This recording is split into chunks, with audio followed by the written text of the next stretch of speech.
Škoda Auto je partnerom Tour de France po 12. krát. Dostalo sa nám tej cti, že už po 5. rok navrhujeme trofej Tour de France. Hovorí sa, že kryštál určitým spôsobom v sebe stelesňuje hviezdy. Ľudia sa vždy snažili dotknúť hviezd a niečo si možno z tých hviezd zobrať. A takisto hviezdy obdivovali. Takýmito obdivovanými hviezdami sú aj závodníci Tour de France, ktorých výkony sú určitým spôsobom výnimočné. My sme sa pre tento rok rozhodli použiť takú unikátnu technológiu, dalo by sa povedať sklárskej intarzie, ktorá je nazývaná Stardust, alebo voľne preložené možno hviezdny prach. A touto technológiou sme trofej dekorovali. Jedná sa o veľmi detailnú šperkárskú techniku, kedy sú malilinké sklenené kryštáliky, vybrúsené diamantovým brusom, ručne naliepané na povrch kryštálov.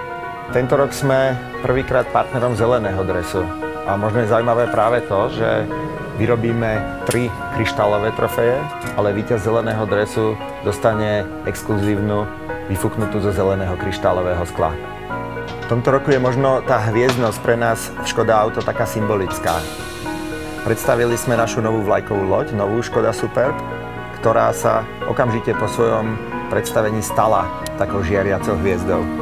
Nielen pre svoje exaktné, precízne, vybrúsené tvary, ale možno aj práve pre ten pocit, ktorý pasažierom ponúka na palube.